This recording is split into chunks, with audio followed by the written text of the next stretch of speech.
read your lips. The more the mask you wear rips. But when I seek out your voice, my ears are overcome with noise. You show and tell the greatest ease, raving impossibilities.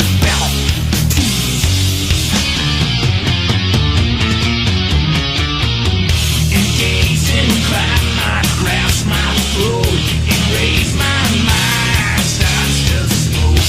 For the mental overload, angry again, angry. Ladies and gentlemen, welcome to the channel. Your boy, World of Wrestling, here today to discuss about AEW Dynamite March 23rd, 2022 review. This was a pretty solid, entertaining show. It did have a few issues. I had a few issues with this show. I'll discuss some of them. One is Thunder Rosa being attacked by Nyla Rose. I thought that was a little ridiculous, as Thunder Rosa's run kickstarts in a bad way, I think. Nyla Rose has done nothing on regular television week to week. She really... it kind of feels like if Bianca Belair was to win the women's championship on Raw, she would have really no one else to face. It's kind of what Thunder Rose is going through. Personally, I kind of feel like they should revert back to Britt Baker and Thunder Rosa and continue to build a storyline between these two women for Double or Nothing in a special stipulation match, while the rest of the women's division, they try to work on finding the next true opponent for Thunder Rosa. I think that would have been the best option instead of moving forward with a lineup of women that haven't been utilized or properly used on Dynamite week to week and Rampage week to week to give us a proper new opponent to chase after the women's championship. So yeah, I think Britt Baker and Thunder Rosa probably is the best one to go with right now to build towards Double or Nothing, since we are 2 months away from that. And they could have worked on another women's challenger moving forward after Double or Nothing. So yeah, that's kind of how I feel about that. Daniel Garcia was in the main event with Chris Jericho. I was not impressed with his spots in this match.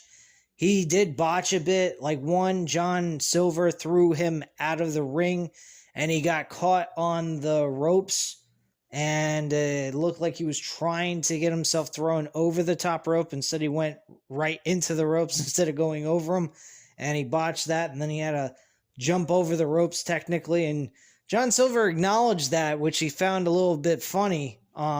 He actually was smiling at that. Then there was another spot where John Silver and Alex Reynolds they were actually doing some combination moves, and Daniel Garcia kind of looked like he didn't know where to go with these moves so that they could do it correctly, and kind of fucked up there. So those are some of the issues I had with this show.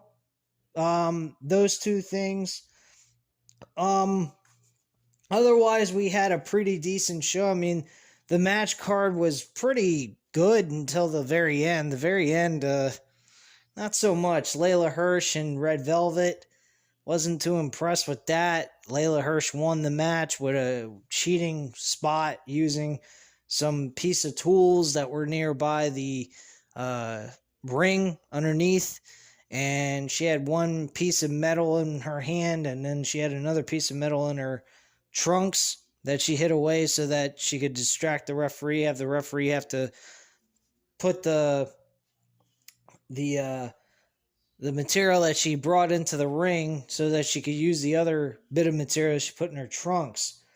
So it's kind of weird. I didn't particularly care for the match. It was kind of dull for me. I'm not really impressed with Layla Hirsch's run as a heel at all. I'd prefer her as a face. She doesn't really have that look to her that tells me she's a heel. She's not she's smaller too. I think smaller performers are better off being faces because they have such a disadvantage based on the performers they have to go up against that are taller than them. Rey Mysterio has always remained as a face in WWE, and majority of his time in WCW. He had like one small period of time. That was when he got rid of the mask and everything. He was part of this like Mexican stable that kind of did dirty stuff, but that didn't really work out very well. I think he was the only popular and intriguing thing that people really gravitated to, but the heel run wasn't all that great for him. It didn't really feel like Rey Mysterio in any sense of the word. So it really died out quick after 2000, and you know what happens after that. He comes to WWE in 2002. But yeah, I'm not really impressed with Layla Hirsch being a heel on this show. I think she's better off being a face. Chris Statlander, out of everybody, looks like she's the only suitable challenger, technically, that I would even put her up against Thunder Rosa for the Women's Championship, despite the fact that she's going through a character change. She hasn't been utilized on television as much as she used to. So Chris Statlander is a good opponent for Thunder Rosa's title, but at the same time, she hasn't had enough build with this new gimmick that she's going with, being more of a straightforward type of character instead of playing the alien gimmick. So it's kind of odd what's going on in the women's division. I think they kind of centered their focus a little too much around the women's championship with Thunder Rosa and Britt Baker, and everyone else kind of got forgotten in the shuffle. Nyla Rose, I would have said okay with Nyla Rose, but Nyla Rose hasn't been utilized on television in a very long while. She's also lost to a lot of competitors that she shouldn't have lost to, based on her stature, the way she moves in the ring. She's a fucking monster of a woman. And for her to lose to Riho and people like that, it just kind of hurts her in a way visually to the viewer's eyes. Like, this is a person I'm supposed to take seriously when she's lost to people like Riho? Come on. You can't have her losing to people like Riho. That's fucking crazy. But yeah, that's something I'm not really happy with. One thing I would go with, but I wouldn't. I'm kind of like in between here with the women's championship. The only other woman I would actually see or even allow to challenge for the women's championship right now would be Jade Cargill, but she's a TBS women's champion. Now, they could always do an idea where she doesn't have to, defend her championship, and she could face Thunder Rosa without her title on the line, and it would just be the women's championship. Ultimately, Jade Cargill would lose, of course. I wouldn't have her win the belt. That would be fucking ridiculous. But that's about the only other woman that's been focused on AEW television since Britt Baker and Thunder Rosa's build has started.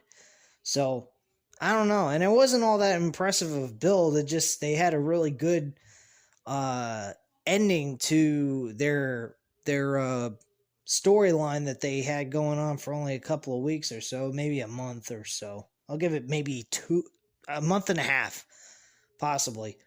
But yeah, that's about it. Sorry I'm going on the Thunder Rosa thing, but I'm really surprised Nyla Rose has even got a shot for the women's championship. Or even looks like she's got a shot for the women's championship. I'm a bit surprised by the decision by Tony Khan. So the first match that kickstarted the show was CM Punk versus Dax Hardwood. This was actually a really good match. Dax Hardwood did not look bad in this match whatsoever. And unfortunately, he lost to submission, the Anaconda device. And he ends up tapping out, unfortunately. And it was the second attempt that CM Punk tried to utilize this move in the match. So he didn't initially tap out right away when the hold was applied in this match. He also hit a GTS, I believe. And Dax Hardwood kicked out of this move as well. So there were some things that CM Punk did that did not put Dax Hardwood right away. It was very difficult for CM Punk to win this match. Dax Hardwood fought his heart out to win, and they made him look really good. So I'm very happy what they did with Dax Hardwood, despite the fact he isn't really a singles competitor. He's a tag team specialist. They did a good job. They also had Dax Hardwood do the sharpshooter, which was acknowledged by Jim Ross that he is using Bret Hart's submission hold, which kind of gives you a clue that Bret Hart might be coming into AEW as a manager of theirs, which I would be totally fine with because Bret Hart would make sense. Bret Hart initially started out with Jim Neidhart as tag team champions in WWE. So it would make sense. He knows what it's like to work in a tag team before he became a main eventer. So I'd be totally fine with that idea. And I think it would bring some shot of excitement into FTR's tag team gimmick anyway. So yeah, that's basically what happened there. Initially after that, CM Punk shook hands with Dax Hardwood and then started acknowledging that he wants to go after the World Heavyweight Championship. So a little bit of controversy took place later on in the show that was about the World Championship. Adam Cole is interested in the title as well. He's got two competitors going after his belt. We may see CM Punk and Adam Cole free on television at some point, maybe to find out who is the number one contender for the World Championship going into Double or Nothing. So keep an eye out for that. We may get lucky and see that live for free and not have to spend $49.99 to see CM Punk and Adam Cole go at it at a pay-per-view. That's pretty bizarre. I would not give that first match ever for free to anybody. I'd have people wanting to tune in for that or go see it live. But to have it on free, that's kind of a crazy move. That is a pay-per-view buy guarantee. Anybody would pay money to see that for on pay-per-view for $49.99. I know I would, but I'm a mark for AEW. I'll buy any fucking pay-per-view of AEW that comes out anyway, and they only come out once every couple of months anyhow, so it's not gonna break the bank or anything like that. If they were coming out every month, I don't know if I could even afford to keep up with that. That $49.99 every month, that's a little crazy. That's like a brand new game every month. I don't spend that kind of money that quickly every month, man. I don't spend $49.99 a month on a video game, so why the hell would I do that for wrestling? You know what I mean? But yeah, it seems like Adam Cole and CM Punk are both interested in the World Championship. By the way, Adam Cole, after his match with Jay Lethal, I know I'm going all over the place here, but he did go ahead and steal the World Heavyweight Championship from Hangman Page. So that is something I won't have to reiterate. You guys have already heard it right here in the beginning of the video. Well, not technically in the beginning, maybe the middle. And correcting myself while I look at the time on my camera here, telling me the time is it's at 14 minutes. So, yeah. Initially after that, we had an 8-man tornado tag team match. It was the Hardys, Sting, and Darby Allin versus Mark Quinn and Isaiah Cassidy as well as Butcher and the Blade. This match was very similar to what they did at the Revolution pay-per-view. Action took place all over the arena. There was one spot that was completely insane by Jeff Hardy. The man's made his return back to pro wrestling, and he's climbing on the top of scaffolds, of walls. I guess you could call it a scaffold. I wouldn't say it's a scaffold. It's part of the fucking wall, nearby the ceiling, I should say. And he does a Swine bomb from this spot onto the floor through a table and some shit that was underneath it to soften the blow when they land through the table, which, I mean, some people might criticize it. I won't. I understand that, yeah, it may not be the greatest look in the world, but let's be realistic. They can't get themselves killed. I mean, from that height that he was at, if he would have landed on top of them with nothing underneath him, their backs would have been broken. I mean, they would have been really badly injured. So I get why they had some cushion underneath those tables. Of course, it was a rehearsed spot, I would imagine. And some people might criticize that, and that's fine. I mean, that's your opinion, but I think that's kind of a stupid, a little too much critiquing there. I think you want to be careful of the safety of the people that are involved in these kinds of spots. I mean, Jeff Hardy at his age should not be doing this kind of shit. I mean, I thought he was going to do it off the ladder. I mean, one false move on the ladder and he could have fucking fell on hard wood, hard, I wouldn't say it's cement, I'd say it's like tile. And he could have really gotten hurt badly. I mean, that ladder was about 20 feet. Maybe I'm over exaggerating. I'll make it say 15 feet in the air. I mean, if one false move and he hits the fucking floor instead of through the table with the two guys, Butcher and the Blade there, that would have been a major fucking problem. So, yeah. So he hits a Swanton bomb, connects with that. Boxes are all splattered all over the place to soften the blow, like I said. And then in the ring, we have Matt Hardy and Sting going ahead and taking care of Mark Quinn and Isaiah Cassidy from Private Party. There was this one spot that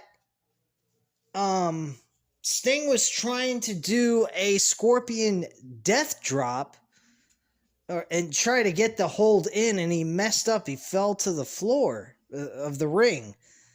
They were trying to do their tag team finisher. Unfortunately, they were unable to do that because it was countered, but the counter was really sloppy by Sting. Sting kind of fucked up. I don't think he was able to get back on his feet. I think he was losing his balance or something.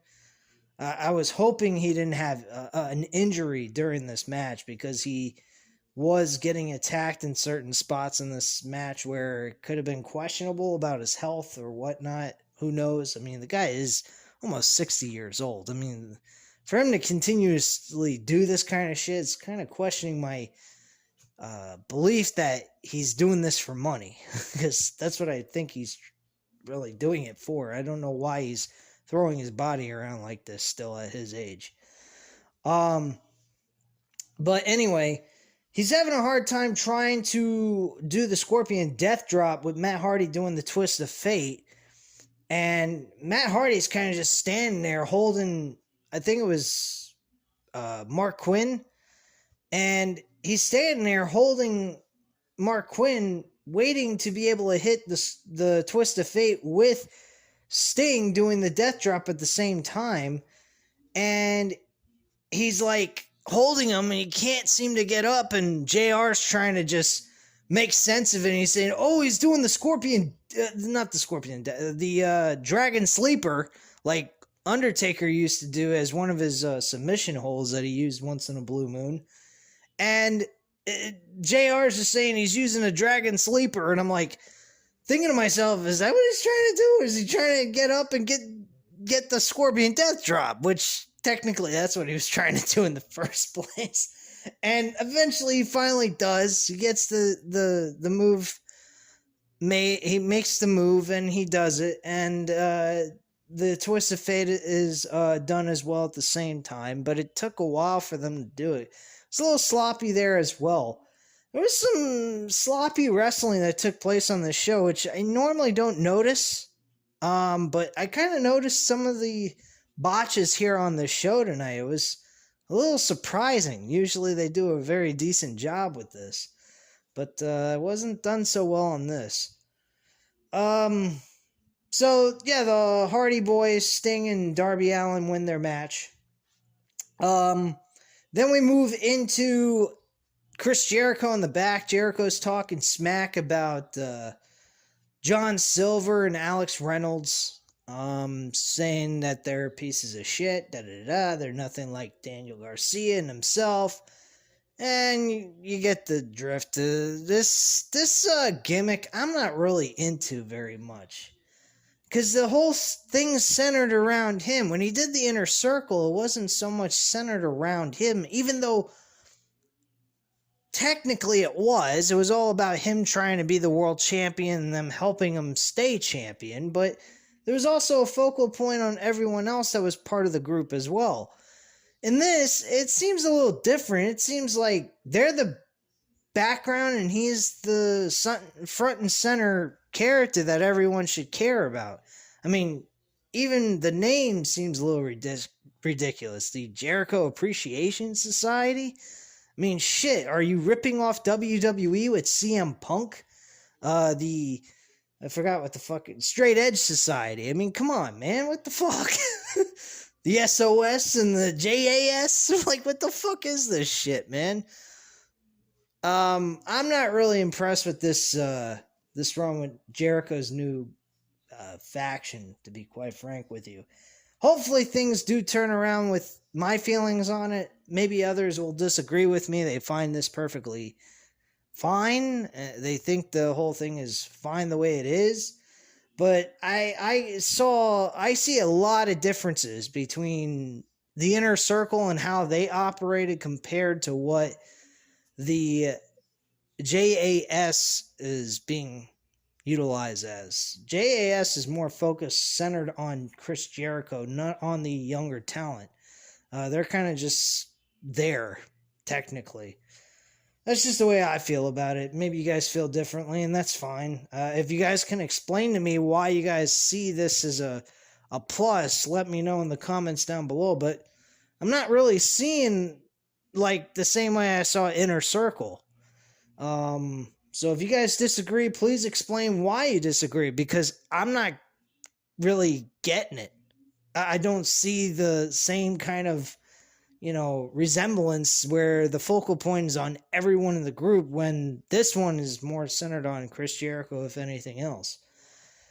All right, so we move on to Bryan Danielson and good old Jon Moxley, that crazy son of a bitch, with the Varsity Blondes.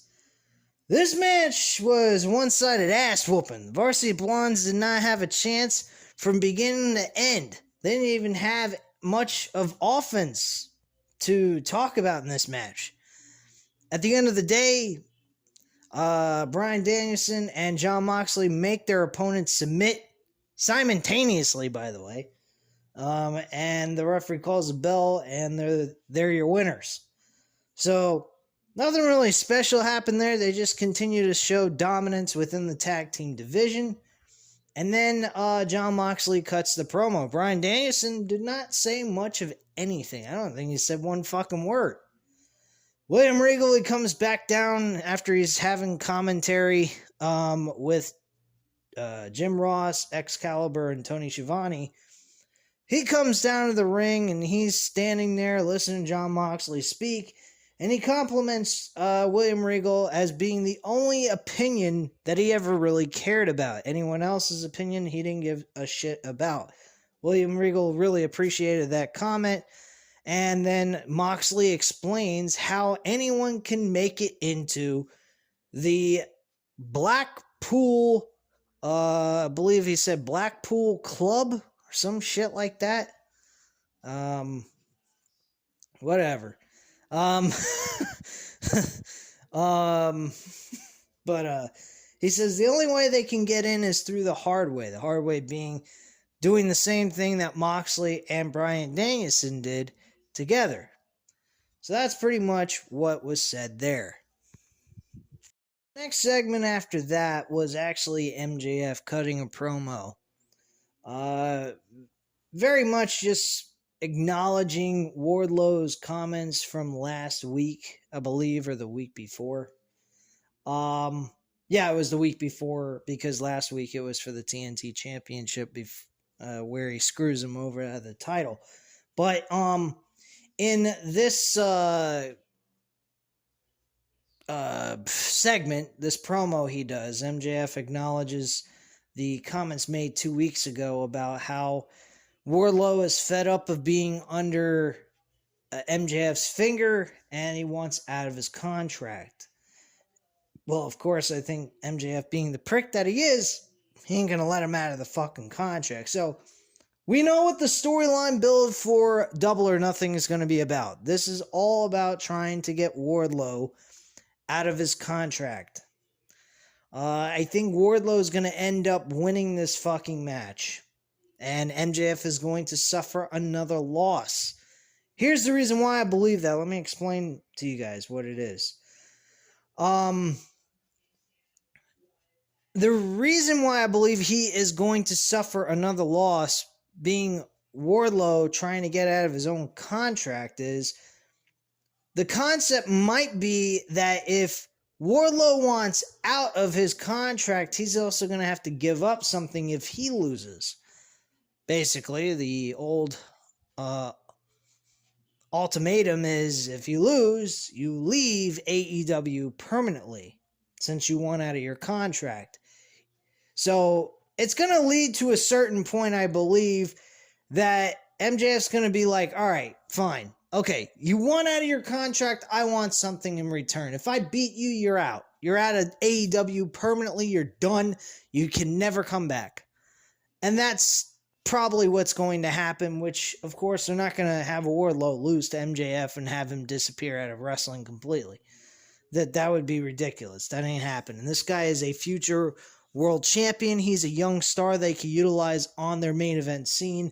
They're not going to have him lose to MJF. MJF's going to lose to Wardlow. Unless they go to a different route on this whole storyline, I have no idea, but that's the only route I can see right now for the future between these two guys, which will happen at Double or Nothing. So, I mean, if you guys don't like that, please tell me another route that they could go on, because that's the only route I can think of at this point. So, honestly, I do see these two going at it at Double or Nothing over the contract. And if Wardlow was to lose, he'd have to leave AEW permanently. Not to mention that there's other aspects that's going to take place for this whole idea to happen. Wardlow's going to continue to screw MJF out of matches, possibly. Wardlow's going to be... Actually, a bad choice there. Maybe not screw him out of matches, but kind of be like a distraction. Wardlow's going to be fed up of it.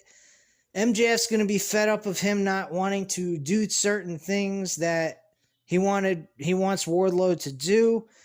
And it's going to lead from one thing to another, eventually leading to MJF finally saying, all right, fine. You want out of your contract, I want you out of AEW if you lose.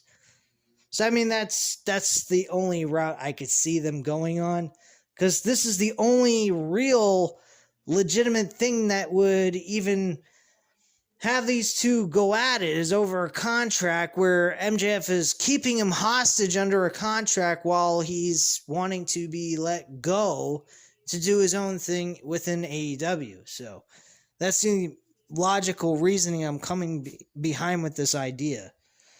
But yeah, he basically called Wardlow a piggy, a greedy pig who is ungrateful, doesn't appreciate what MJF has done for him. Typical heel-like stuff in MJF's own fashion of cool heelness. But yeah, it was a good promo. I mean, as usual, MJF does not fail on promos. He's one of the best. I think he's the new Rock of modern day WWE. Yeah, okay, sure.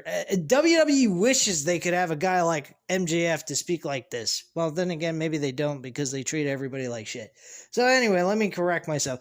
The Rock of modern day pro wrestling, I should say. He's very good on the microphone and is getting better, in my opinion, in the ring. He's become more exciting in the ring. He's he tells good stories, actually. That's really what he does well in the ring, especially at a pay-per-view match. So, gotta give him a lot of credit for that. But yeah, that was pretty much the overall consensus of this segment. Okay, so the next segment on the show. Oh, by the way, I forgot to mention that the new faction with Bryan Danielson, William Regal, and Jon Moxley is called the Blackpool Combat Club. Very interesting idea for a name on a faction there. But yeah, it's kind of like they're sounding like their own MMA promotion. The Blackpool Combat Club. Shit. Probably a UK MMA promotion for all we know. Then again, that would be kind of a copyright infringement there if that was the case. Anyway, moving on. The next segment after the MJF was Wheeler Yuta was backstage with the best friends. Trent said he doesn't want nothing to do with him anymore. He's done with him in the best friends faction. And Wheeler Yuta said, look, you know what? I don't care. I'm not here to make friends. I'm here to be the best wrestler, not the best friend to somebody. So Wheeler Yuta is done. He's looking to get into the Blackpool Combat Club. I almost said society, as if this is the Jericho Appreciation Society. But let me correct myself there. I'm fucking up my words here again. Improper grammar. What the fuck? I'm trying to talk real fast and I'm fucking up with my words. Anyway, let me reiterate. He's trying to join the Blackpool Combat Club, and Trent doesn't really appreciate that very much, so he's kicked him out of the group. So that's basically what's happened there. Very simple, light storyline going on there. Nothing big going on. Wheeler Yuta needs a character, a gimmick, some kind of thing to make him stand out, because right now he's just Wheeler Yuta with no gimmick at all that helps him stand out towards anybody. If that's their idea of wanting to get him out there and see that he has some kind of value on this televised live shows that they have with Rampage and Dynamite. So hopefully they can find something to fit him in there and get him running well with a gimmick that works.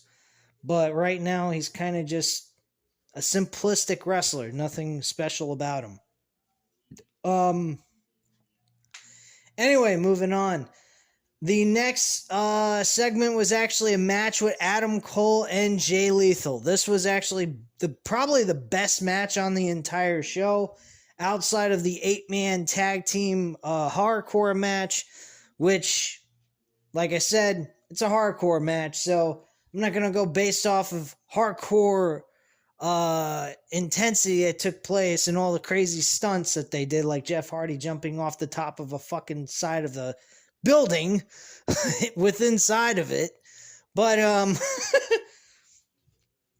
but yeah, I mean, we had a really good match between Adam Cole and Jay Lethal. Adam Cole and Jay Lethal has fought each other in Ring of Honor before over the World Heavyweight Championship. They are no strangers to each other, and they did an excellent job here. I mean, it wasn't main event type material, but it was a really good match, and it was a lot of fun. Jay Lethal did not look like a punk in this match. He did not lose cleanly. He lost with a low blow And then the big boom by Adam Cole, baby.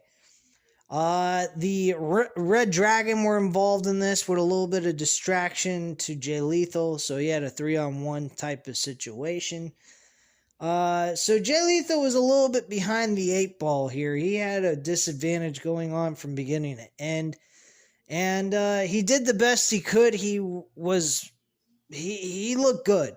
I will admit that, but he needs to stop getting losses on the show. He needs to start being utilized like he was in Ring of Honor. Truth of the matter is, if they really want to, and they don't see any way of fitting him into a big light type of situation in AEW's promotion right now until things kind of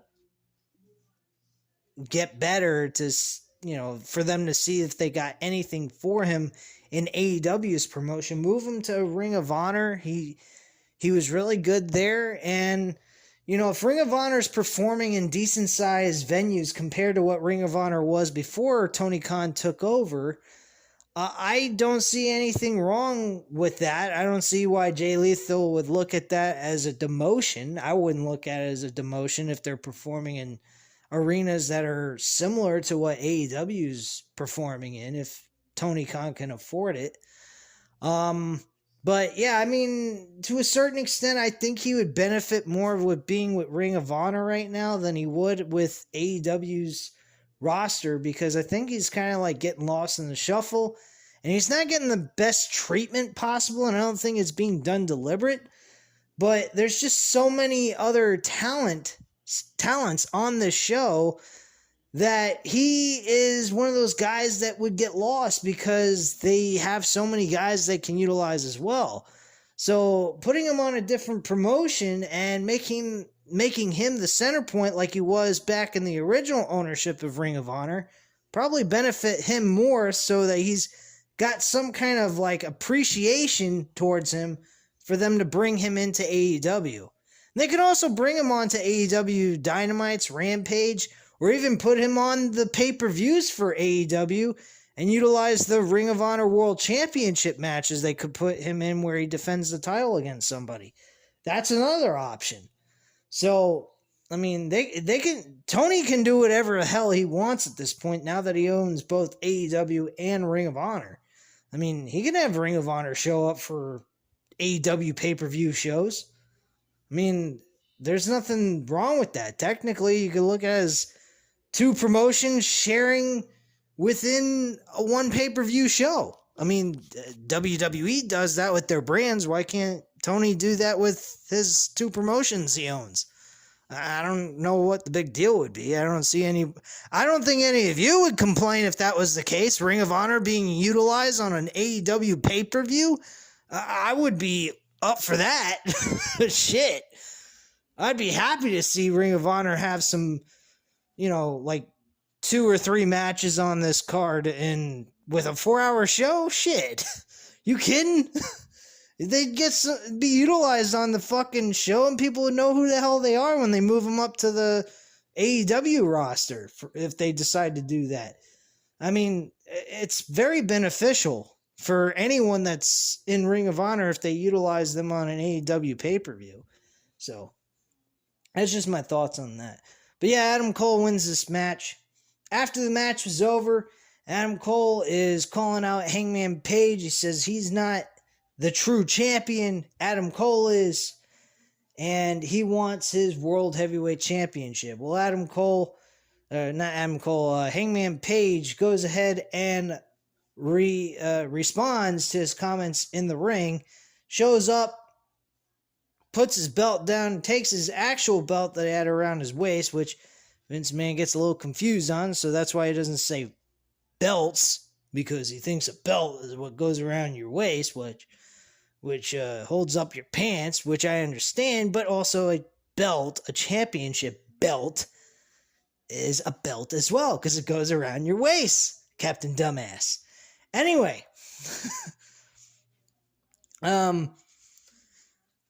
he goes ahead and he takes off his legitimate belt, the belt that holds up his pants, and starts trying to whip both Red Dragon and Adam Cole with it.